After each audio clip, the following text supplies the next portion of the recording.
What's up, y'all? It's Beneficial Bay here, and I am so thankful y'all came to the pull-up experience. I'm taking a break now because I gotta shout out my boy Steve at Alien Eyes Photos. I know y'all listening right now, but when it comes to the video production and getting all my angles together, Alien Eyes Photos is the team that I choose. Make sure y'all check my boy Steve out. What's going on, y'all? And we have another edition of the Pull-Up Experience. I'm your boy, Mr. Brandon Gates, aka National Agent, and I have the lovely Miss Brittany Watkins. If you guys aren't familiar with our episode, great episode. Make sure to check it out. So guys hosting with me today. And then we have our special guest, Miss Irene Day of Hannah Financials. We're gonna have a great episode tonight, y'all. We're gonna talk about everything from her humble beginnings to how now she's literally a light in our city, once again helping us with our tax and our credit repair. Without further ado, Miss Irene Day. Hey, y'all. Hey. Thank you for coming on today. Thank you. I know you're a busy woman, so I appreciate you coming on today. No, look, thanks for having me.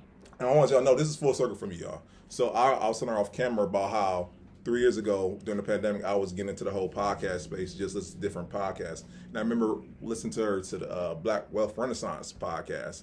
And shout out to them brothers, by the way. Dope podcast. You'll have a listen to them and whatnot. And I remember seeing her, and I'm like, I was listening to it, and then when she started saying about Save a Lot, I'm like, oh, she's from Cleveland. You know what I'm saying? And then her amazing story, and that always stuck with me. And I always said, when we start this podcast, certain people want to have on, and you have always been one person want to have on the podcast. Listen, so thank you should have been hit me up. No, thank you. I appreciate you. Because Jennifer said you ain't gonna do it. I'm like, dang, she ain't gonna do it. She ain't gonna do it. I'm like, all right, well, I'm gonna shoot my shot anyway. So I appreciate you. Listen, I tell everybody, you miss 100% of the shots she don't shoot. That's a fact. And I be shooting. That's a fact. So let's start from the beginning. Okay. Let's start from the beginning because you said you're from Glenville, so shout out to Yes. Glenville. Shout out to Home of the Glenville. Mighty Tar Blooders. Shout out to them and whatnot. So when you were starting out, was it always your ambition to be an entrepreneur? Not at all. Not at all. I literally only went to college because I wanted a better job with Save-A-Lot. Oh, wow. Like, I was, I got hired as a cashier. Mm-hmm. My last day there, I was an assistant manager.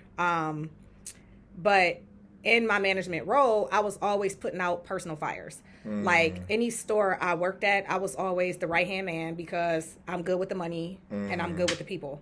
So anything people related, like, that was always what I excelled at, what I was good at. So I wanted to be our HR manager. So we had like one HR manager per division. And when we would have issues at the store, it would be like, even district managers would have their store managers will call Irene at 6:58. No, don't call me. Call our human resource manager who is making all that money driving around in her company car. Like, call her, don't call me. But I asked her, I was like, I know you're about to retire, so what do I have to do to be you? And she was like, you just got to go to college. Like, you have the experience. You got the clout. So, like, at the time, there were 3,000 corporate Save-A-Lot stores across the United States. The Ohio division is the biggest and the most profitable division. Cleveland is also the most profitable market.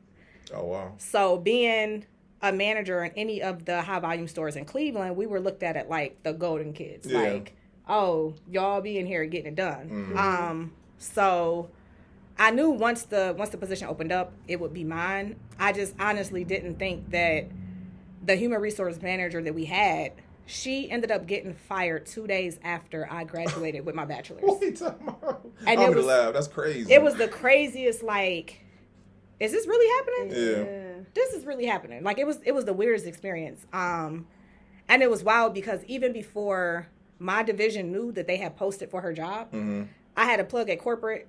She called me. I remember it was Saturday, like 6 o'clock. She called me to tell me, hey, Holly got fired. I'm posting for her job tomorrow. I better have your application by Monday. Yeah. And I'm like, what is going on? And as a manager, so like anytime you apply for an internal position, you had to get permission from like your district manager. Oh, yeah. And I was just like, I'm applying anyways, and then I'm going to just deal with it when I got to deal with it. Right. I didn't even plan on telling them until like next Friday. I applied for the job on Sunday. My boss ended up not working Monday morning with me. Monday morning is always the store manager and whoever is your lead assistant. So every Monday, I'm with my boss. He couldn't come to work, so I'm at the store by myself. 15 minutes after we open, my district manager come walking through the door. And I'm wow. Why is y'all playing with me like this? But it was so crazy because he was like, hey, Irene, I know Holly got fired and I know you applied for her job, so I'm coming to give you your letter of recommendation. And I was like, okay. Oh, okay. But it was wild because I ended up having like letter recommendation from him, his boss, which was the regional manager, and he was the only regional manager who had actually worked at store level. So he was like a god at Save-A-Lot. You're right. So I had recommendation letter from him, recommendation letter from my district manager, recommendation from my store manager at the second highest grossing store in the company. I never heard anything from the internal recruiter. And it was wild because they told him specifically. So the manager, the HR manager who had got fired, she was only our HR manager for like, I want to say like a year. Yeah. Because the other HR manager had retired, but she sucked. So they told the internal recruiter, we want somebody internally to replace her. Yeah. You were the obvious choice. And my regional manager is like a douche. Shout out to Mike Andrews. When I saw him, he told me, he was like, they'd be crazy as hell to hire anybody but you. Like, there is not a single manager in the state of Ohio that is more qualified to do this job. So I was like, oh, this me right here. Like, run me my Ford Fusion. I want a silver one. Like, let's go. But I ended up not getting the job. And the COO of the manager is like a real big Teddy Ginn fan. I have met him like 5 times. And every time he comes to the Cleveland market, where's my friend from Glenville? I want to see her. So Mike Andrews ended up telling him that I had applied for the HR job. Yeah. And I didn't even get a call from the recruiter. So he got to digging, doing some research. The internal recruiter, one of his friends needed a job, so he hired him for the position. They ended up firing the recruiter, but y'all firing him didn't give me a job. Like, I'm still at store level, slinging freight, dealing with crazy shit with 12 years experience with y'all and a degree from Baldwin Wallace. Like, so I had started credit repair. I had started like doing it, like fixing my credit, fixing my coworkers' credit, and just doing research. And I'm like, damn, you gotta have a license to do this. You gotta have a bond. Like, who knew? So I officially registered my business as an entity March of 2017, and I got my license and stuff. I started having real bad anxiety attacks at work. So June, it was like the middle of June, I had a real bad one. Like, I went off on my boss because he came to work. We was real busy. We had like 2 call-offs, which is a lot considering the amount of labor that they give us. Right. So like on average as a manager, we usually only ring to like cover breaks. Saturday, I'm definitely not ringing. Like, I put extra people on the schedule so I don't have to, not doing it. I will probably ring maybe $600 on like a bad day. Yeah. I rang almost $10,000 that day. And my boss came in, store looked like shit, because I literally have been up front all day. So he going off, he made like one of the other assistant managers cry, and I'm very overprotective of like my people. Right. That was it. It was it. That was the first time like I gave my keys to my manager and was like, fuck you and have a nice day. And it was Saturday. I was supposed to work Sunday. I told him, I'm like, and I won't be here tomorrow. And I'll let you know how I feel about Monday. Don't call me. And I went home.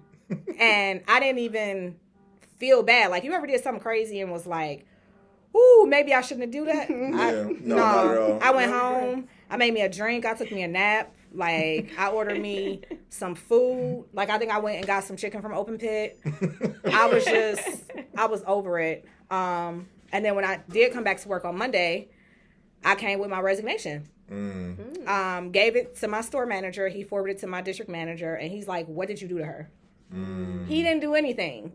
It was really just an accumulation of this is the only job I've ever had. I've given this job everything that I had. Like, I literally got hired when I was 17 and been thugging it with y'all ever since. And my time to shine finally came up. Like, what I have been working towards all these years finally came up, and I got fucked out of it. Yeah. And I didn't even realize, like, how bad it had impacted me until I started having anxiety attacks at work.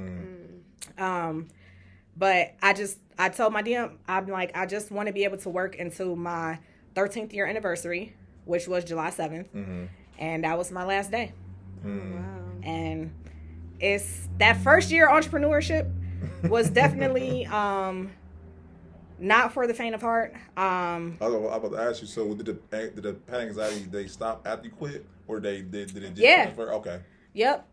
But then I had a different type of anxiety. Okay, I was going to say, yeah, because now I don't have this guaranteed money. Like, something that I feel like social media don't tell you about entrepreneurship. Like, you don't show up, especially consistently. You don't do the work. That money don't show up consistently either. Like, okay, that one time. I don't think people realize that right there. I think I heard that one time. They don't. Like, and I didn't know that. I just thought, like, I have this service. I'm good at it. I'm good at dealing with people. And I just thought the money was just going to roll in. And that shit was not rolling in at all. I think 2018 was, like, when I started making money, honestly, in my business. But middle of 2018, I had almost 6 figures in debt from just trying to stay afloat, from not having consistent revenue coming in. Yeah. And I appreciate you for keeping it all the way real, because most people will be on Instagram, you know what I'm saying? You got the gurus who tell you, you know what I'm saying, you do this and it's easy or whatnot. You said, I don't think, we need to run that back if you didn't hear what she said. She said she had to stay afloat. Because once again, I'm pretty sure overhead, I'm pretty sure marketing, things that people don't take into consideration when you start your own business or whatnot. Yep. So thank you for keeping it all the way honest with that. Listen, I tell people all the time, there is a difference between a business owner who's actually doing the work, who does content, and a content creator who makes content about business. Ooh. I've never been a content creator. I'm about to hit it one more time. Listen, my bad. Go ahead. No, because that's good right there. I need to remember that right there. Yeah, it's a real big difference. And, like, if you really pay attention, a lot of the, like, content creators or, like, the people that we have labeled as, like, business gurus, y'all have no business history. Ooh.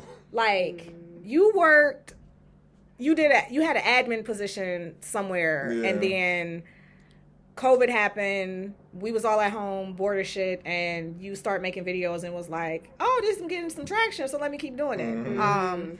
And I think that's a very dangerous place to be in, especially when it comes to finances, how your money works, because I see so many people giving game or telling people to run the play when it comes to their money, their taxes, their credit, and it's like, you have no real experience doing this. You have no real education about what you're preaching, but because you create content full time, you post 3 times a day, people just deem you as an expert. And it's like, no. You telling people, oh, if it's in collections, you don't have to pay it. And then when Midland file a judgment against you for $10,000 and now they're garnishing your wages and garnishing your bank account, you feel like an idiot. So I think social media is a great platform. Like, I was able to use social media to scale Hannah Financial, make a couple of $1 million. But it's also like, you just got to be very careful and very conscious of the information that you consume when it comes to your money, your finances, and especially how this business shit work. So let's go back a little bit, because I want to talk about how you actually did scale. Because I like to say, we were talking about year one, you just are finally breaking even, right? What steps you take to scale your business? Networking.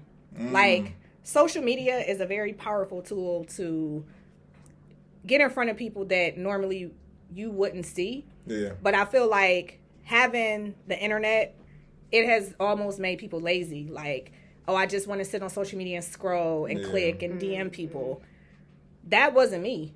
For, I want to say, like, the first 2 years of business, I was in business, I was very intentional with going places that I knew people who I wanted to do business with were. That's good. I was going to networking events. Like I got a lot of realtor friends, a lot of mortgage lender friends. Oh, what you doing this weekend? Oh, you doing this? Okay, I'm going with you. Yeah. Like I was very intentional with that, and a lot of the marketing and a lot of the clientele that I was getting was from being able to make those relationships with people.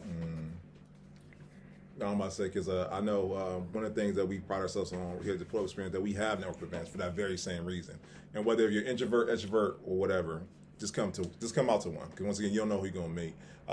Brittany's been to quite a few of them and whatnot. And once again, we try to make it so you got 2 minutes to talk about your business, 2 minutes to talk other person about their business, and then you split. And if you guys happen to want to meet up afterwards and further talk, by all means. That way, the anxiety to happen, because I know firsthand about anxiety, you know, and I know it's nervous to go to a stranger and say, hey, I do this for a living or whatnot.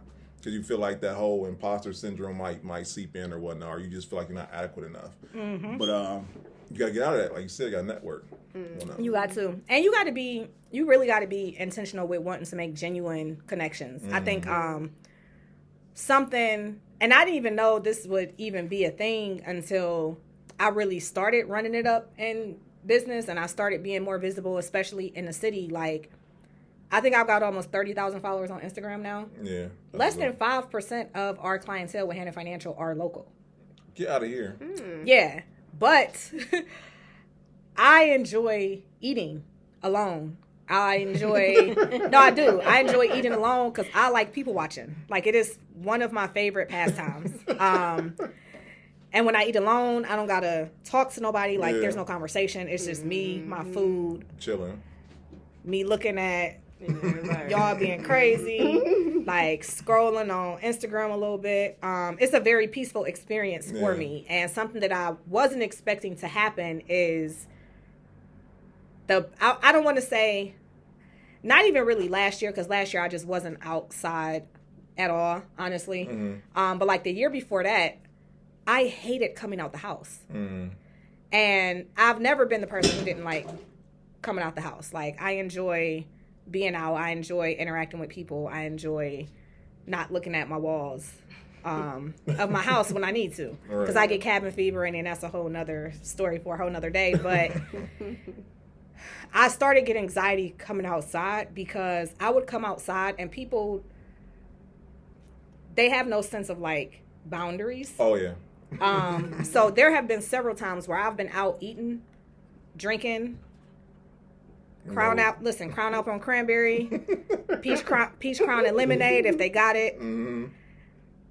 If I'm out by myself, I have literally had people, and I always get a booth. Let me sit in my booth. I've literally had people come and sit across from me in my booth and want to talk about taxes and credit. Tell me. You mean tell me why you off the clock, everything. It's listen, like, hey.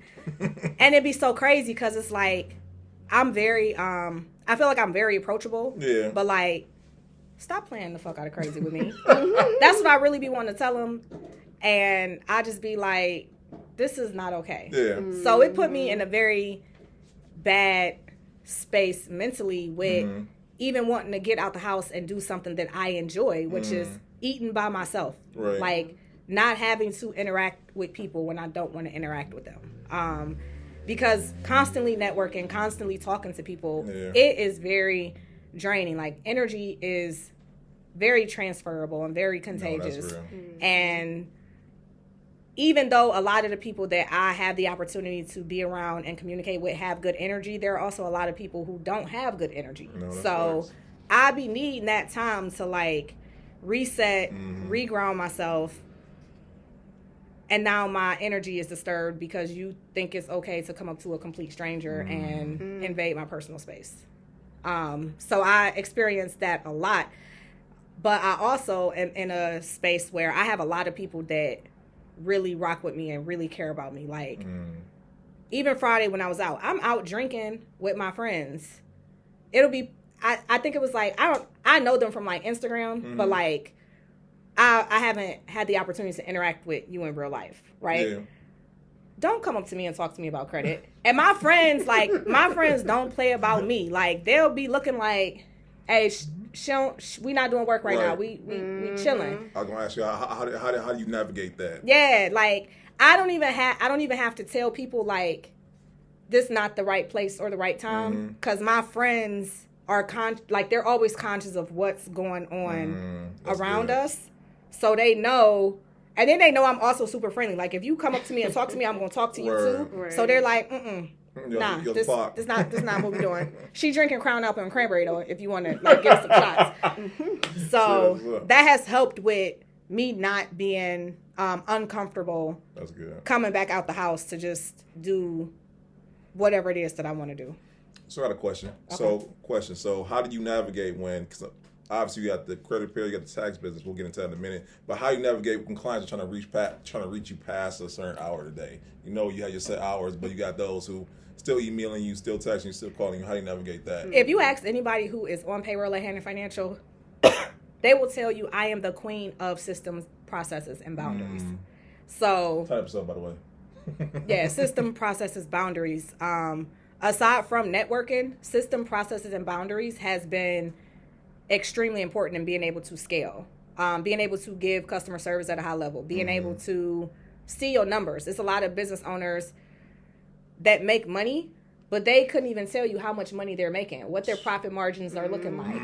When is your best times of the year when it comes to business? What were you doing second quarter that you didn't do fourth quarter? Like, what adjustments that you need to make fourth quarter coming into first quarter? They can't tell you that because they are not keeping track, or they have no idea of how to keep up with their numbers to see what they're actually doing in business. So even going to college, like I tell people all the time, going to college did not help me be a business owner. Working in corporate retail for 13 years taught me about numbers.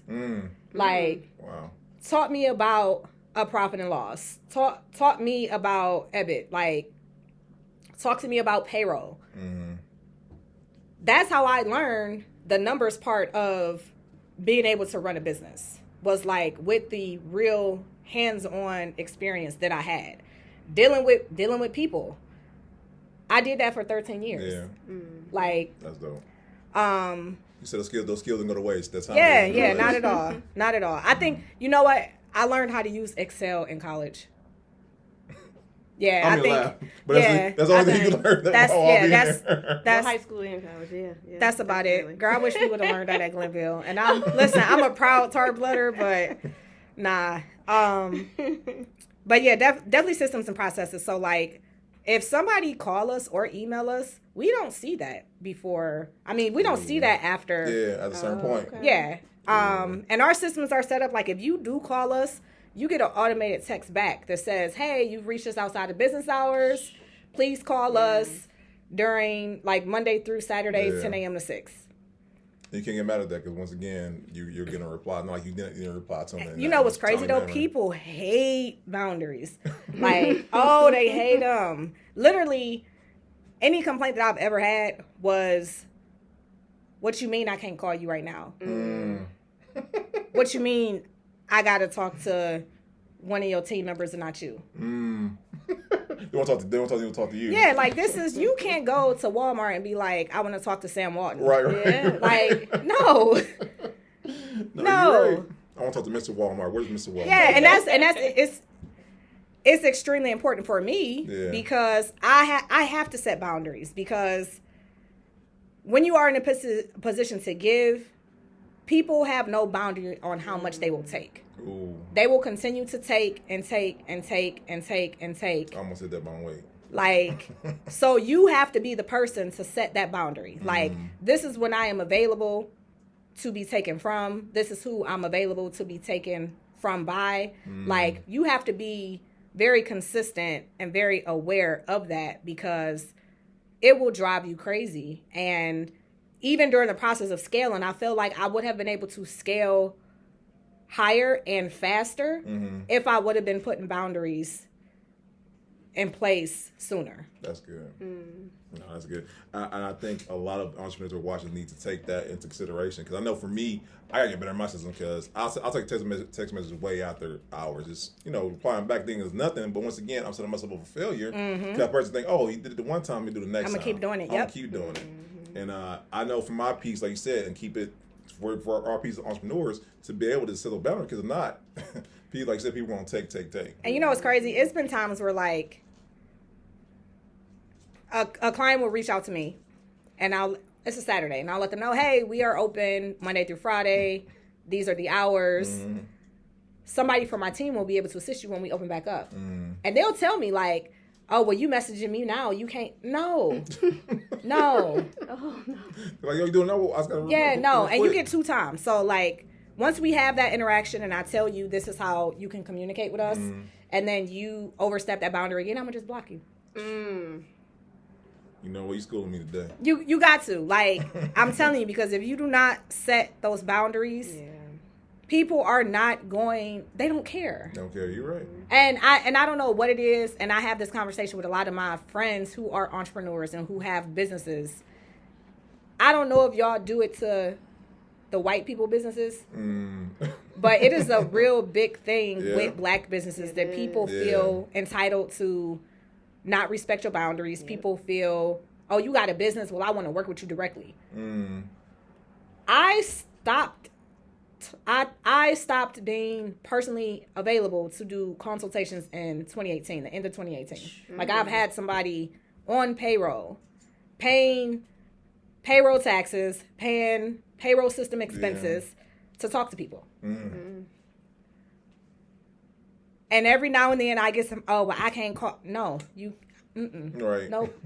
I think last year, I just got a separate work phone last year. Like, prior to that, no. You can call we had an 800 number. I got rid of the 800 number. We got a local number now. But, like, everything goes through the business. Yeah. I only got a separate, like, work phone last year because I started doing contract work. Oh, wow. I'm going to answer the phone for the government. Because they going to talk some big chickens, okay? Like, you paying us $350 to do your taxes? No. But this. But you got somebody in place for those things. For those things, absolutely. That's dope. That's absolutely. Dope. Okay, so we talk about the credit repair business, but let's talk about how you transition from going credit repair to tax preparation. Okay, so when I first started Hannah Financial, I knew I didn't always want to just offer credit repair. Mm-hmm. They kind of go hand in hand, if you ask me. They kind of do. It's a real easy. I'm not gonna say a real easy way to transition, but it's like you just got to do both, or you got to be versed in both. Like, it just kind of happens. Yeah. So I was offering credit repair as a service. Again, that first year in business, like them coins wasn't coining the way I needed them to coin. So I had met this girl that she was from Texas. She did taxes, and she was like telling me how much she was making. The money is cool. Show me the numbers. I want to see what your profit margins is. Let me see what your So we get to talking chickens. She done brought that Excel spreadsheet out, and I'm like, oh, okay. So how I do that? So I added tax preparation as a service in 2018, and I tell people you have to be a certain type of crazy to deal with people and their credit. You almost got to be snorting coke to be in a tax space, and to be in either space and operate with integrity. Yeah. Like straight jacket me. You got to be. Just gotta break that down for us, because every year we see the same people who have the folded arms. Oh, and let suits. Me tell y'all, I didn't even have no flyers this year because all of my favorite marketing pictures, I was like this. And when them memes start rolling in, I was like, yeah, no, I ain't playing with y'all. No. I'm not doing it. But, yeah, so we added tax preparation in 2018, and I didn't even realize how, like, crazy the world of taxation was until we started getting, like, bigger clients. And the S corps and the corporation, all that good stuff. And not even like structure wise, but like bigger clients, like making money bigger clients. And I was like, oh, okay, this is interesting. And then I started learning about different designations when it comes to doing taxes. Like, one of my biggest things in business that I hate when somebody try to little bow wow me. Wait, please elaborate. I hate when like somebody will tag, like somebody make a post like, who y'all know to do taxes, and somebody like tag me or tag Hannah Financial, and then they'll go and I know this is what they do. They'll come to my profile, they'll get to looking, they'll see me with the Tesla with the doors open with my little Millionaires Club plaque, and then they'll come back. Oh, well, is she a CPA? First of all, most CPAs don't do taxes. The average CPA who does accounting probably knows as much about taxation as you do. First of all. Second of all, I get busy on the number side when it comes to this tax shit. And I have passed all 3 parts of my enrolled agent exam. I'm waiting on my treasury card from the IRS, which means whatever you think a CPA is when it comes to taxation, talk it. Come on. Is what an enrolled agent is, and that's what I am. Simmer down. Okay?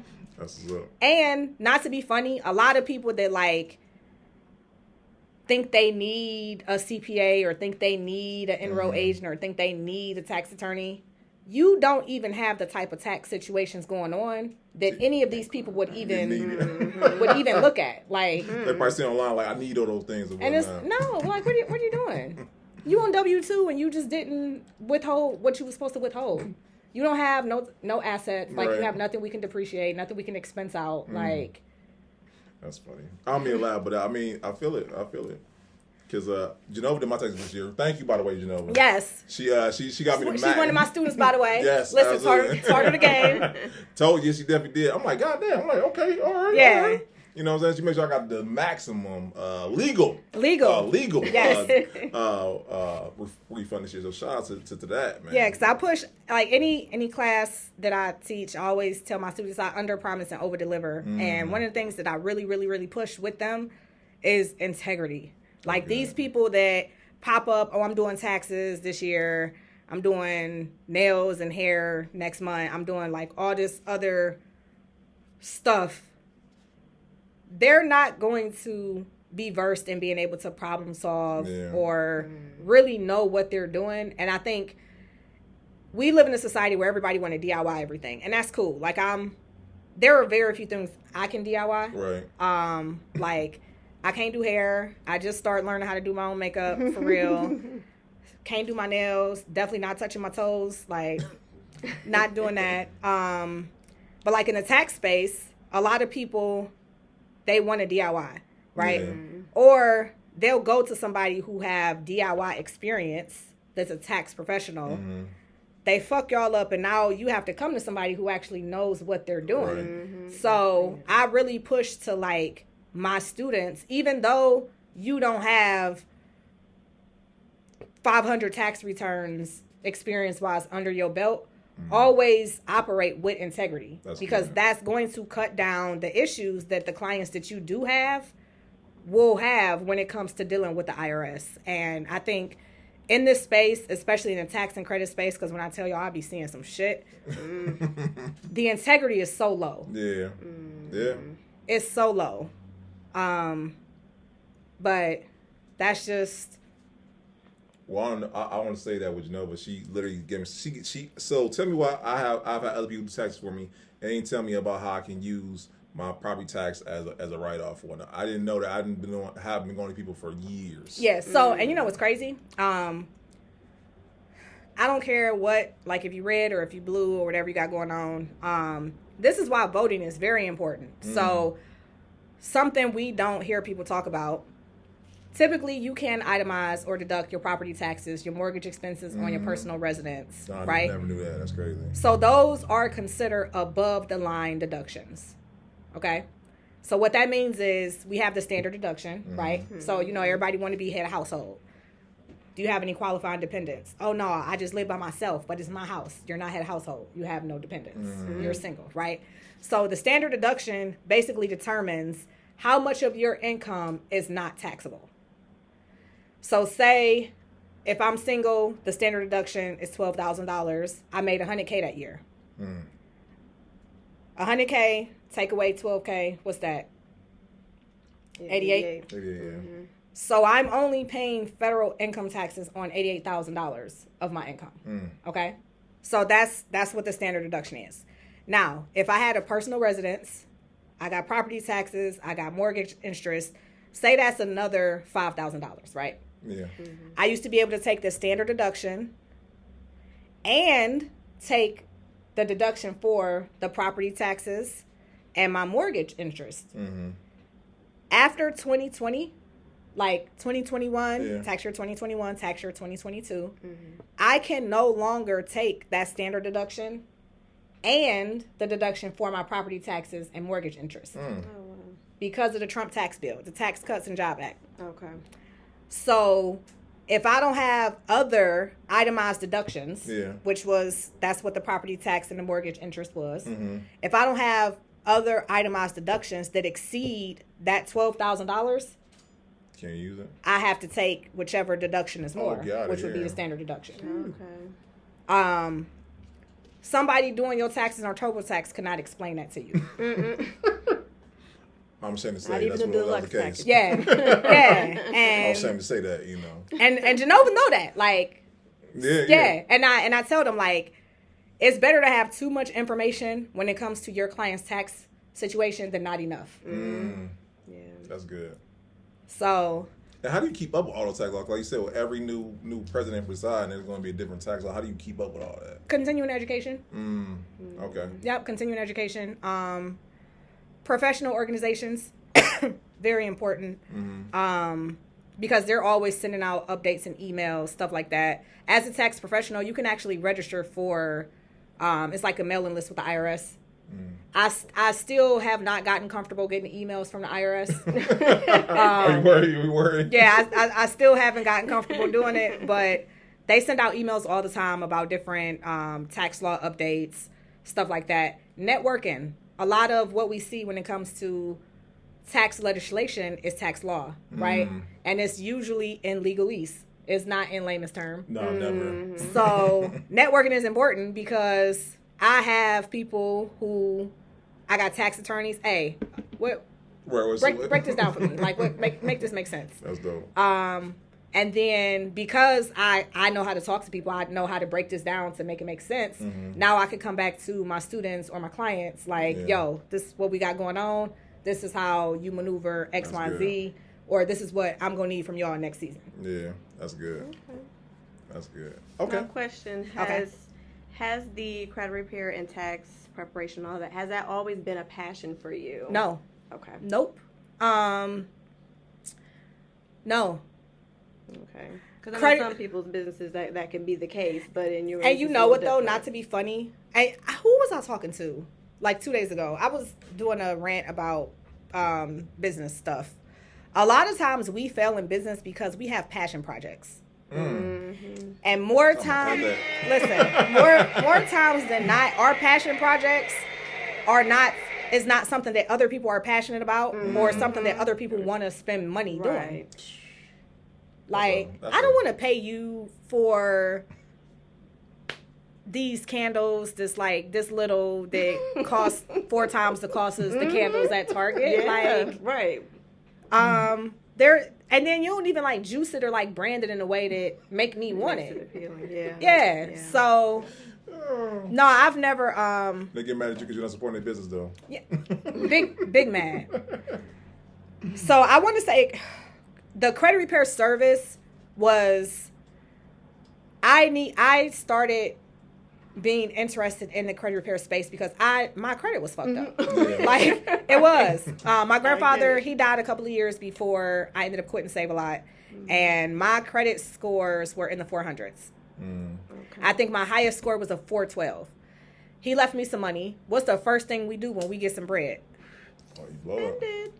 I want to pay what I owe because I hate owing people. Me too. Yeah. I hate it. Like, nope. I hate it. So I paid off everything that was on my credit reports. It was $31,000 in debt. Ooh. Oh my goodness. Okay, $31K. My credit score went up 12 points. Oh no. And I said, I know the fuck you Right. Somebody lied. We gotta fight. Like at this point, I listen. St. Clair came up out of me because I'm ready to work. Like, what's up? And I had been I needed help. So I'm asking around like, yo, who you know to be helping with credit repair or with credit? Oh, you can sign up for this. They got customer service. Who I'm gonna talk to if I got questions? Oh, you ain't gonna have no questions, baby. I just spent $31,000 and my credit score went nowhere. I have all the questions. Like, what do you mean? So, I've also always been a geek. Like, I tell people, you might dress better than me. You might have a little bit more juice than I got, but you're not gonna be smarter than me. You're not gonna know more than me. Like, you're not going to outread me. They say if you want to hide something from somebody, put it in a book. You ain't hiding nothing from Miss Day. Like, so I read a bunch of books about consumer law, credit scoring, started doing a bunch of research, and that's when I was like, oh, okay. My coworkers, they know me. If Irene want to do something, you better believe she done did the research. She know what she doing. Let's go. So I started with them, my coworkers. I had people at other stabilizers calling the store. Hey, is Irene there? I heard she be fixing y'all credit. Tell her I go on lunch in 45 minutes. See if she could take a break. Plug, huh? Yes. Okay. Listen, all right. see if she could take a break. Word of mouth, man. Yeah. And that's how I started. And then I was having anxiety attacks at work, and I literally, when I left Save a Lot, I had 3 active paying credit repair clients. Okay. Like, I literally, and I've never been a risk taker. Like, I've always been very calculated with everything that I do. I've always lived in a bubble, like a very comfortable bubble. Like, I don't like taking risks. I don't even gamble. Like, when we got the casino here, oh my God. When we got the casino here, I went downtown. I had like $50 in cash. I was like, oh yeah, I'm ready to win big. All right. I got down there. I lost $30. You done? And I said, nah. Yeah. We gotta go. I'm the same way. My friend's sitting at the slot, and I'm sitting next to her. She like, girl, you ain't playing. I said, the fuck I ain't. I done lost $30.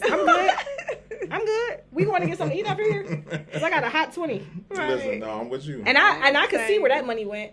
Right. Yeah. I know exactly where that money went. Nah. But I've never been a risk taker. Like, I don't gamble. I do be playing the Mega Millions now.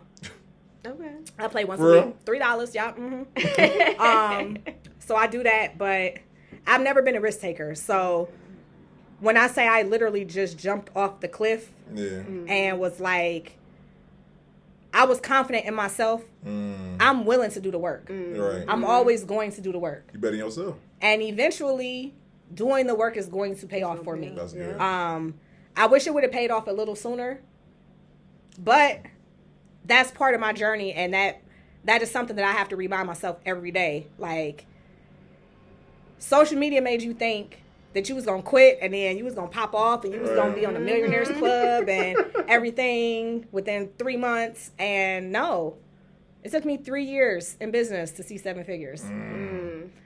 That's good, though. But once I hit it. I'm going to say what you did, though. Baby, it's been on the up and up since then. But yeah, no, I would not recommend anybody, by the way, to just quit their job cold turkey. I was about to ask you. Absolutely. Would you recommend anybody? Absolutely. Someone who's watching around like, oh, shoot, I can do it. He's like, shoot. Hell no. Absolutely the fuck not. One, I'm very self-aware. Yeah. Right? Like, even the days that I don't do the work that I know I'm supposed to do, I be like, Irene, what the fuck was you doing today? Like, what was you doing? You getting yourself. Yeah. A lot of people don't like having those uncomfortable conversations with themselves. Like, they're very not in tune and not honest with who they are personally. Yeah. So, make sure if you do decide to take that leap, make sure you know who you are. Yeah. Like, with no sugarcoating, no cherries on top, like, no chaser. Straight up and down. I know who I am. I know what I'm willing to do. I know what I'm not willing to do. I know what I can do consistently. Yeah. That's good. It's not about being the best at it. You become the best at it by doing it consistently. That's good. And a lot of people make excuses or prioritize everything else besides showing up for themselves consistently. And when I quit, that was a conversation I had to have with myself, because now I got all this free time. When I had to work at Save a Lot, You got somebody on your back. yeah, like 4 days a week, I'm up at 5 a.m. because I got to be at work at 6. When I quit, I was sleeping till 10. It's Monday. Right. My mama called me. It's 10:30. What you doing? Girl, I ain't even brush my teeth yet. And it's like, I had to have that conversation with myself. Yeah. How are you expecting to be successful when you can't even get up and be consistent for what you want? Yeah. So, I'm still not getting up at 5 a.m. I'm going to say, I'm going to be completely honest. I don't know what it was. I don't know how the hell I was getting up at 5 o'clock in the morning to go to Save a Lot. Yeah. Like, what? I do like 8:30 now. Okay. Yeah, Okay, like that's 8:30. good. I have like both eyes open real good by like a quarter after 9. At least you ain't here to like the gurus. They be like, you gotta be up at 4 a.m. take a cold shower. Knowing good and goddamn well, You know y'all what not I'm up saying? at no 4 Man, a.m. I'm like, what? doing Who's nothing. doing that? Okay, all right. No, listen, that's what I'm Listen, saying. no, stop playing. Okay, I have a question for you. Mhm. So now that you are where you are, what keeps you motivated now? What's the thing that keeps you going, despite the fact that now you have accomplished certain things in your career, in Money. your business? I ain't gonna lie to you. Let's get over there. Yeah, the numbers, they gotta make sense. The numbers gotta make sense. Trying to see yourselves from last year versus the front versus last year. Yeah, and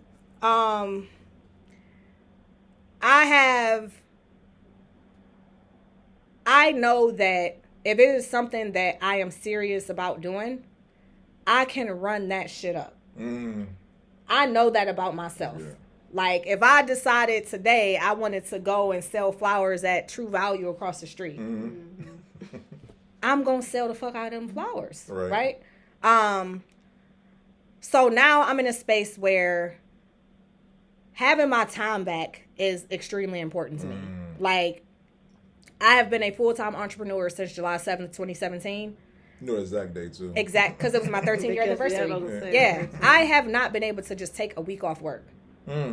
And not check no emails, not put out no fires, not send out no invoices, not talk to nobody about credit or taxes. Yes.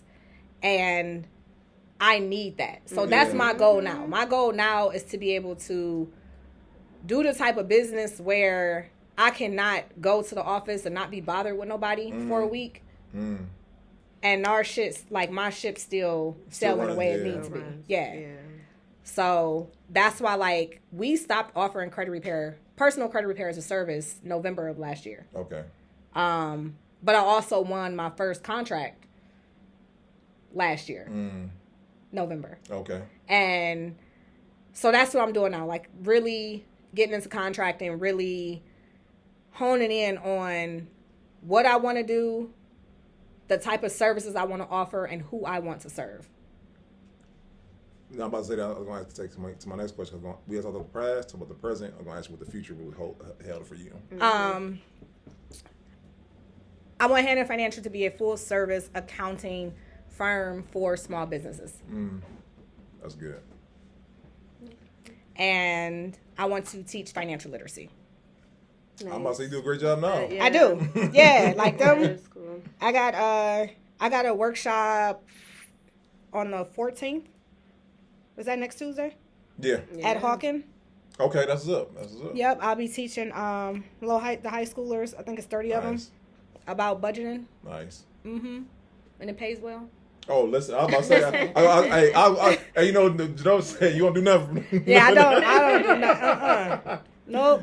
That's good though. Because it's a whole lot that I'd like to do that is free. Yeah. Like sleep. I enjoy sleeping. I enjoy my mom. She stressed me out. Oh, she be stressing me out. But I love spending time with my mom. Like taking her somewhere and just letting her spend my money. Hey, listen. That's what moms are for, though. Yeah, and it was funny when I first started taking her grocery shopping. She'll do my mother loved Audi. I'm like, Ma, you don't want to go to Giant Eagle? No, girl, they just redid the Audi down the street. All right, let's go. She got real fancy. Like, the first time I took her, we'd be in the store and she'd be like, well, can I get this? I'm like, Ma, just put whatever you want in the cart.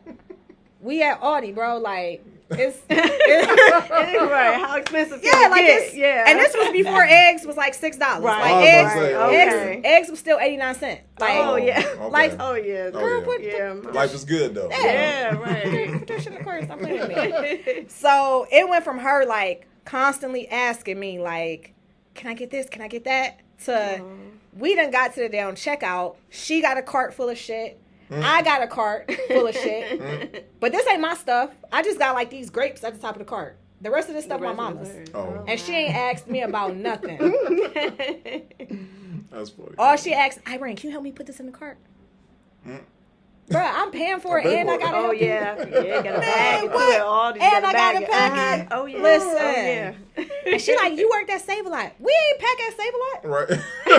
Like, what you mean? Yeah. That's funny. But yeah, like being able to do stuff like that. Like, Yeah.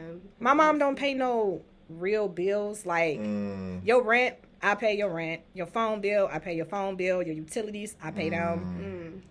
She done got 2 new cars since 2018 that I paid cash for.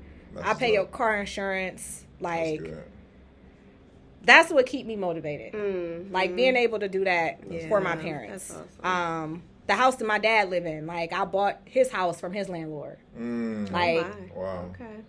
being able to do stuff like that, That's that's what keep me motivated. That is awesome. That's what make me.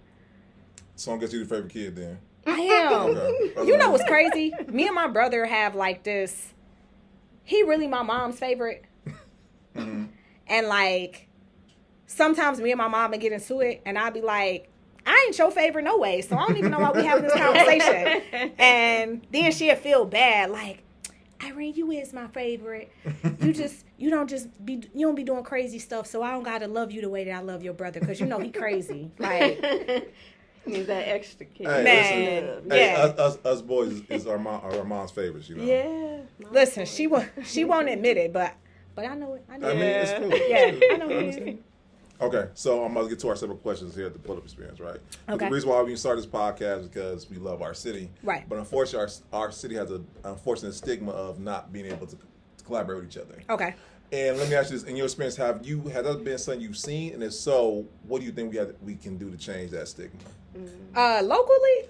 I mean, yeah, as a whole, you know, when Cleveland, so you know, we got Atlanta, we got New York, we got all the other places where people can come together and collaborate.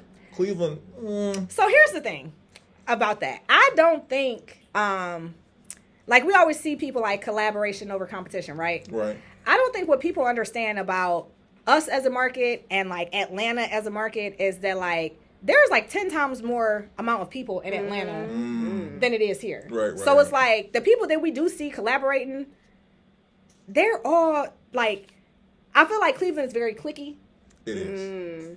So are these other places. And the collaborations y'all see be collaborations amongst the people in the cliques. Like, so you're not seeing the whole yeah, story. like they're not just, there's this complete stranger that networked with me and now I'm collabing with them. Like, that's not what's going on. Right. I think it's a lot easier to make money in those markets because of the volume of the market.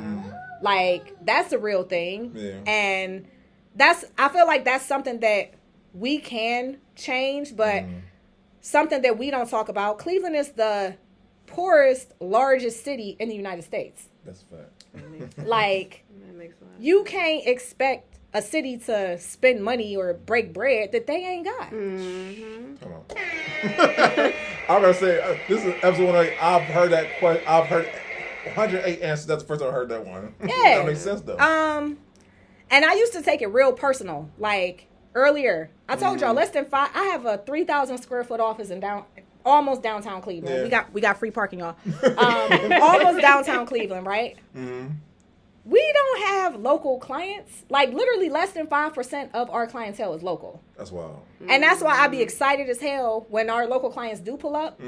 Because it's like, hey, y'all. How y'all doing? Right. But yeah, I used to take it real personal. Yeah. Especially when, like, people don't understand when it comes to marketing and when it comes to using social media to sell your services or sell your product, perception is reality. That's facts. And it don't matter what reality really is, perception is reality. Yeah. One of the things that I struggle with, I feel like because I'm good at what I do, because I put in the time, the money, the effort to be good at what I do, y'all should come and buy my services because of that, right? When in reality, especially if they find us on social media, people buy what they see. That's facts. The downside of that is because y'all buy what y'all see, we have shiny shit syndrome. That's what I call it. Shiny shit syndrome.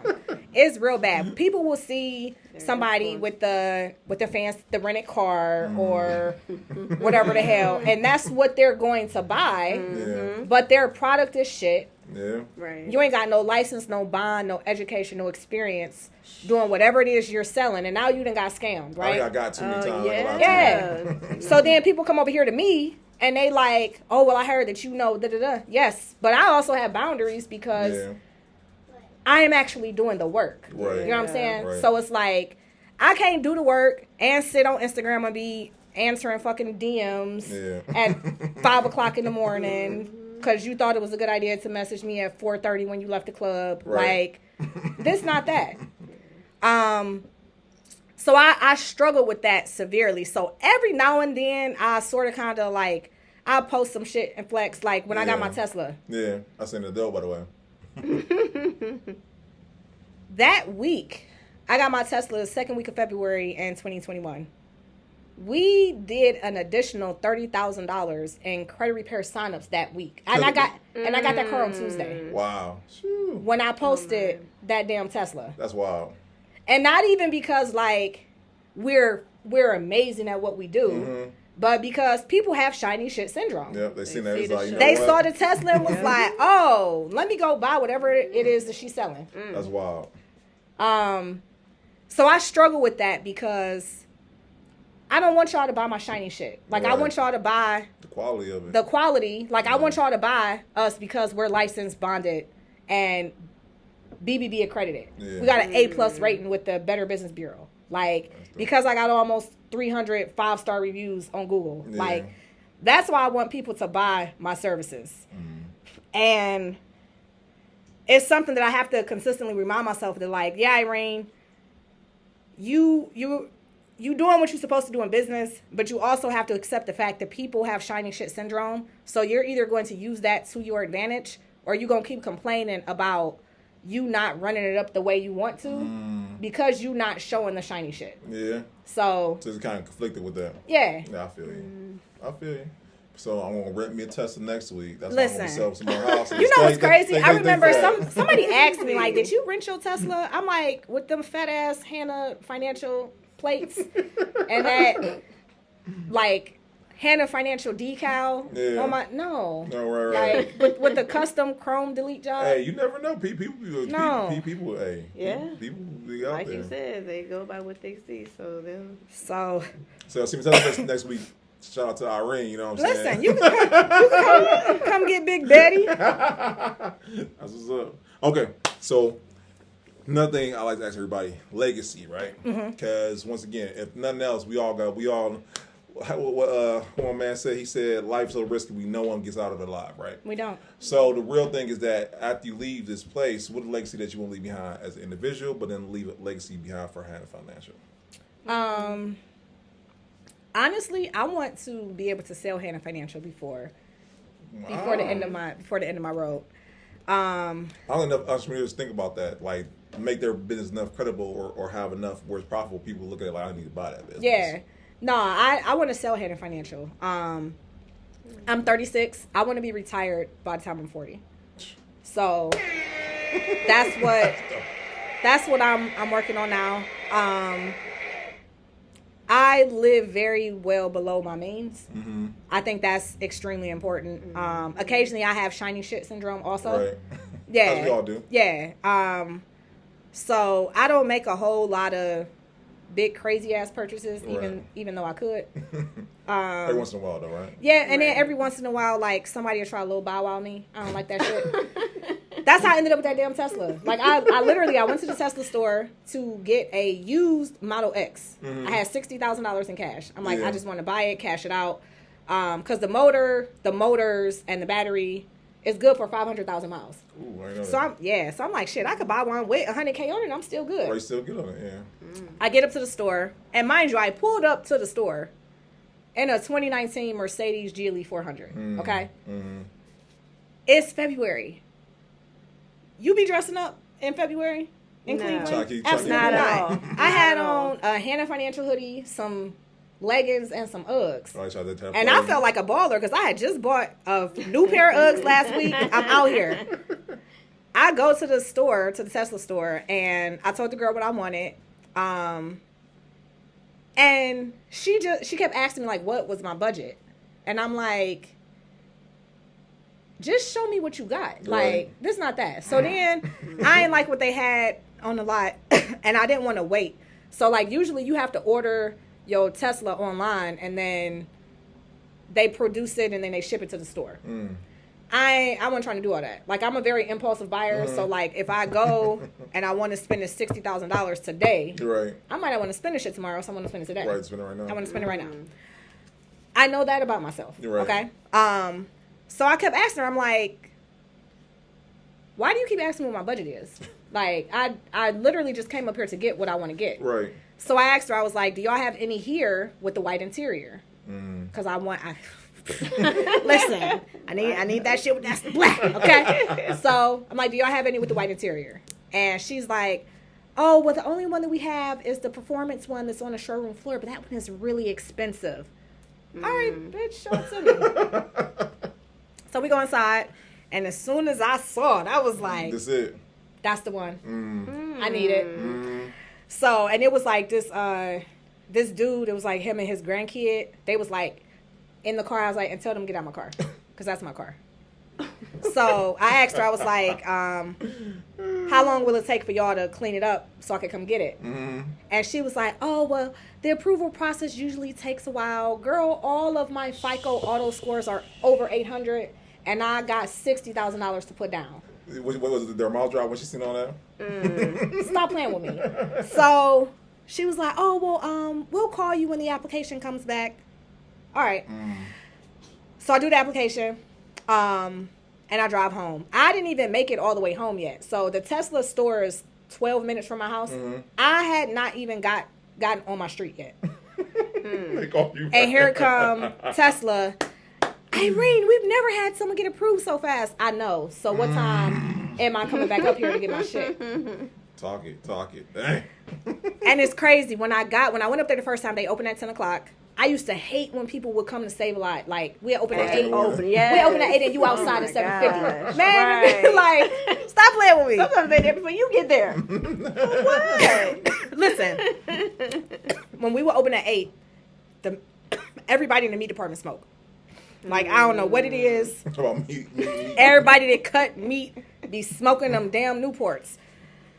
We open at 8. The meat department always go outside at 7:45 to go smoke one good time before lunch and before we open up. It'd be people outside asking the meat department questions. Bro, like, they ain't out here for that. So now they got to start going in the back to smoke because y'all want to be annoying. So they open up at 10. I'm like, let me come in here quarter after. So I feel like 15 minutes after y'all open, y'all should be ready to go. Ready and alive and cheerful. Like, the sun out a little bit today. When I walked in there to even look at the cars, didn't nobody speak to me. Like, I was like, oh, this is... Oh, man. But then I found out y'all also don't get paid commission either. Oh, yeah. Really? Okay. Because Elon, he crazy, but, like, he knows some shit about business. Oh, yeah, hands down. You gotta get that, man. Like... But that's how it always be. It be the crazy ones. Oh, yeah, hands down. Yep, Yeah. it be the crazy ones. I remember we bought Twitter. Everybody's like, oh, he crazy buying Twitter. No, he not. No, he ain't. That was all for publicity. And he back to being, I think, the richest man in the world. Like, Man. yeah. You gotta get that Mac credit. So they don't care about customer service. They getting paid their hourly fee. When I went back up there, like, got in the lift, and I was feeling fancy, got me the little XL. Went back up there to get my car, and everybody's speaking. Oh, y'all know my name too? What? How we doing? Offer your refreshments and all that. And listen, and I'm petty. I got a like one of them like prop signs with the Hand Financial logo. Oh yeah, come on. Where y'all got some cameras? Who know how to work an iPhone? Let's take some pictures.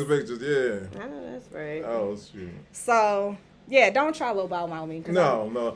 That's gonna be a new term for 2023. Don't Right. Don't do Right. it. Don't do it. Yeah, don't do that. I'm from Cleveland and I'm light skinned. Like, so that's like. You know our plight. You know, them is levels to this pettiness. You do an episode on being light skinned.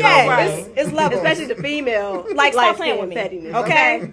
you know it. You so, know. yeah, nah. Don't play them type of games with me. Because I like to play.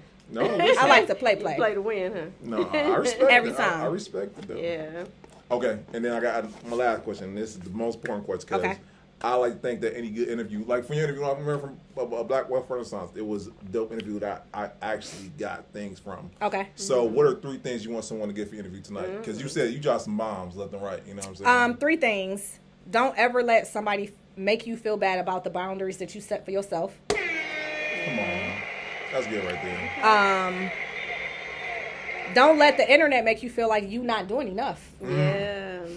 Cause That's no.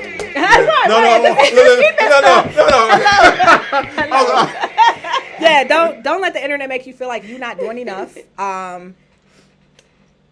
And keep people around you that genuinely care about who you are and what's important to you, and not what you can do for them. Yeah. All right, that's 3 times. Right. That's very important. No, that's very important. Very important. Because when I tell y'all, like, my circle and, like, the people that I even... And I went to Glenville. So, like, you know, Glenville is, like... Shout out to Glenville, it's, like, man. one big-ass family, for real. Yeah, shout out to y'all. But, so I do have a lot of friends that, like, I have had since high school, middle school. And I've been blessed to make friends along the way, right? But my day ones that I be out with, like, they don't play about me. I believe it. Not at all. Like, not at all.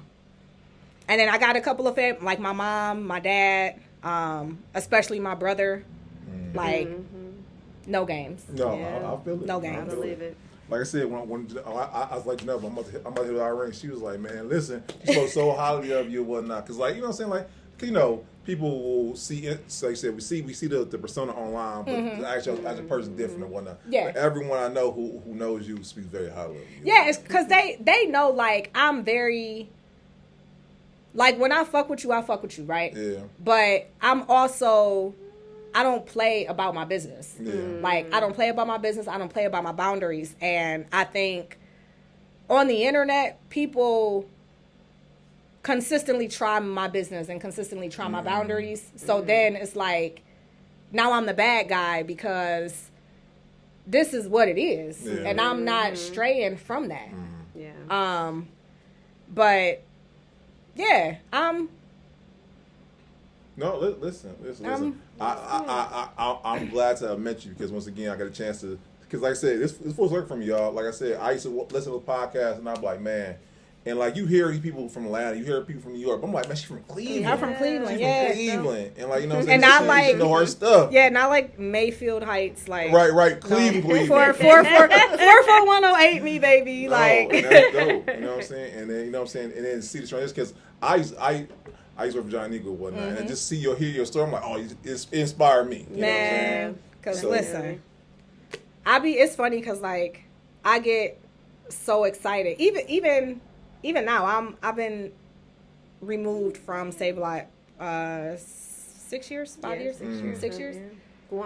I still like one of my closest friends was my boss, Yeah. the one I cussed out. Oh wow. Yeah, like he got 2 kids. I'm their godmom. Oh wow, that's dope. Yeah.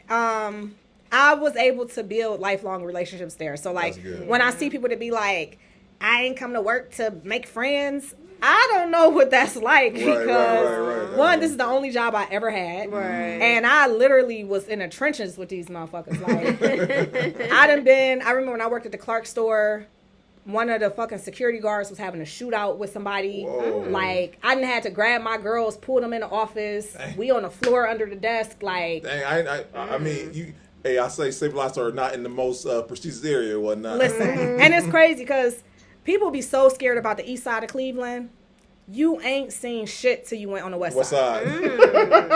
You ain't seen nothing. Like, you know what to expect on the east side. Like, you're going to see a couple crackheads. If I'm on Kinsman in the morning, you're going to see a lot of prostitutes. Like, what y'all trying to do for me to get some steaks, ma'am? Ma'am. Like, in the morning. Oh, my gosh.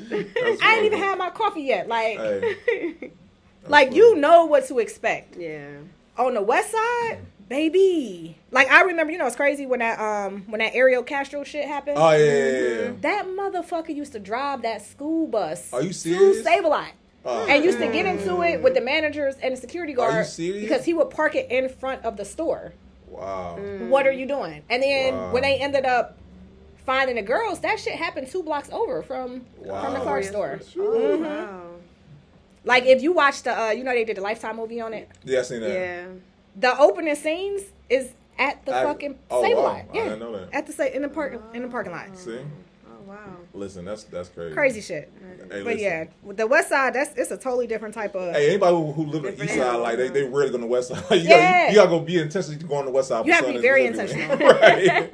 And vice versa, because everybody on the west side, like I'm going to the east side for nothing. You know what I'm saying? I got everything on the west side. No, but listen, hey.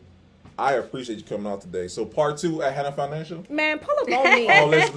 Hey, listen. On we me. there. Hey, I appreciate you. Listen. And once again, we thank you for coming out today because we learned a this lot. was awesome. You taught me a lot because past 5 o'clock. Hey, listen, man. Boundaries is everything. You reach me past business hours or whatnot. Listen, thanks y'all for having me. No, we appreciate you. We appreciate you. It was a pleasure co-hosting. Oh yeah, thank you. Listen, Brittany, thank you so much. It was a wonderful experience. Once again. And lastly, where can people reach you?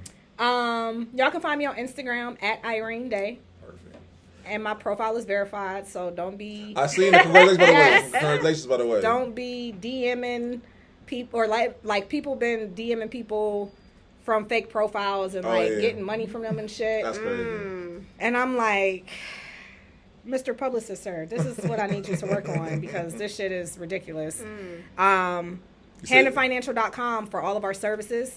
Okay. If you would like to book a consultation with my team, you can do so on the website.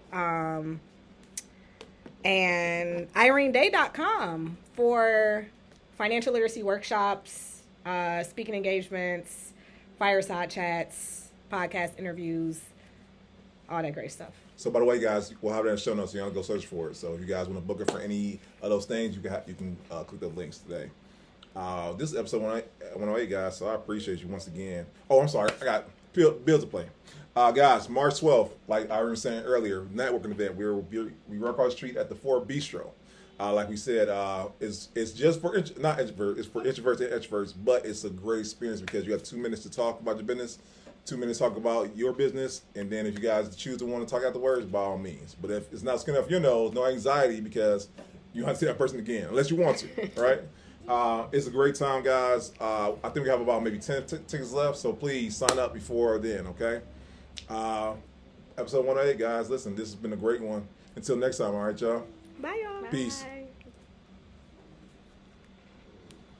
That was good. Well, I feel